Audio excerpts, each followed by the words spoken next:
V W X Y Z finish. হ্যাঁ ওকে, এই দেখো বন্ধুরা, নবু বসে আছে। হ্যালো নবু, হ্যালো বলো। হ্যালো বলো। মা এটা ইউটিউবে পোস্ট করব। হ্যালো বলো।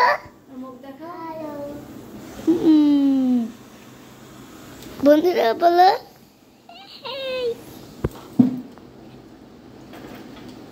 তাহলে তোমার ওর সব বলতে হবে না, তুমি বসে থাকো। হ্যালো বন্ধুরা, এখন বাজে দুপুর 12টা। আর এখন কিন্তু আমি রান্না বান্নার জন্য প্রস্তুতি নিয়ে নিয়েছি। এখানে দেখুন পেঁপে আর আলু কেটে নিয়েছি, আর এদিকে আছে পেঁয়াজ কুচানো, এটার লঙ্কা, আর এদিকে আছে হচ্ছে উচ্ছে কুচানো, উচ্ছে আর আলু আর কলা। এটা দিয়ে কিন্তু শুক্তো হবে মাছ দিয়ে। এই যে এখানে মলা মাছ, মানে মায়া মাছ যেটাকে বলে, মায়া মাছ দিয়ে কিন্তু শুক্তোটা হবে। আর কিছু এতটা মাছ দিব না, কিছু মাছ হয়তো বা দেখি টক ঠক করবো বা ভাজি করব। আর এটা হচ্ছে সিলভার কাপ মাছ। এই সিলভার কাপ মাছটা দিয়েই আমি পেঁপে আলু দিয়ে সবজি করব। এদিকে প্রেশার কুকারে কিন্তু আমার ভাতটা হয়ে গেছে। আর এটা দেখুন, এটা হচ্ছে চিচিঙ্গা ভাজা। চিচিঙ্গা ভাজাটা আমি অলরেডি তুলে দিয়েছি, হচ্ছে এটা জাস্ট হোক। তারপরে এদিকে আমি কড়াই একটা বসিয়ে দিয়েছি। এই কড়াইতে কিন্তু আমি এখন মাছ ভাজবো। সিলভার কাপ মাছটাকে ভেজে তরকারি তুলে দেব। কড়াইতে তেল দিয়ে দেব, পর্যাপ্ত তেল দেব, খুব সুন্দর করে এটা গরম হোক। আমি মাছ ভাজার আগে কড়াইতে একটু তেল দেওয়ার পরে একটু হলুদ দিই, তাহলে মাছটা না লাগে না। এটা আমি দেখেছি, এই জন্য হচ্ছে আমি এভাবেই করি।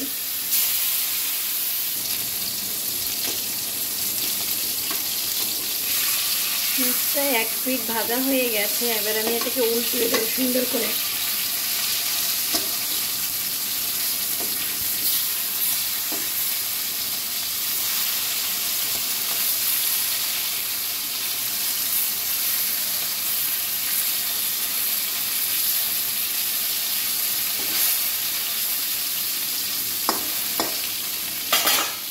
মাছগুলো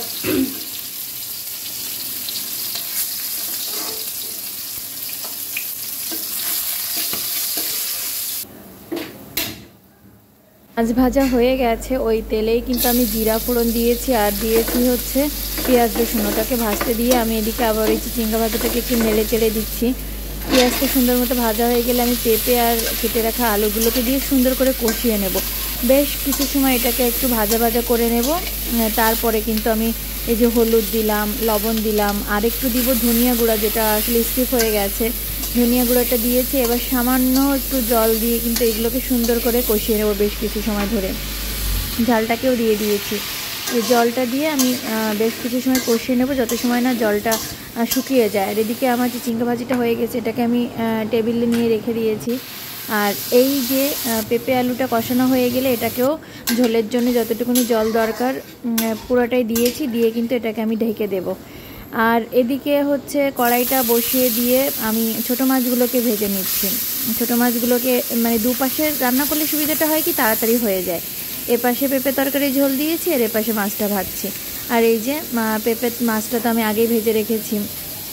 এক এক করে সবগুলোই করে নেব তাড়াহুড়ো করে। যে পেঁপের তরকারিটা আমার কিন্তু হয়েও গেছে, এটাকে আমি আলাদা করে রেখেছি। আর মাছ ভাজাটাও হয়ে গেছে। আসলে রান্নাবান্নাটা পরে আর দেখানো হয়নি, এতই ব্যস্ততা হয়ে গেছিলো। এদিকে শুক্তোটাও হচ্ছে।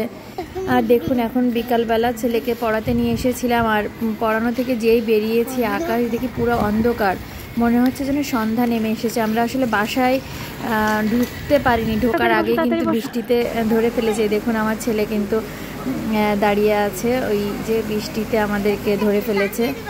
আর কি আর করা, ওরা বাসার গেটে নেমেছে, বৃষ্টিটাও ধরেছে।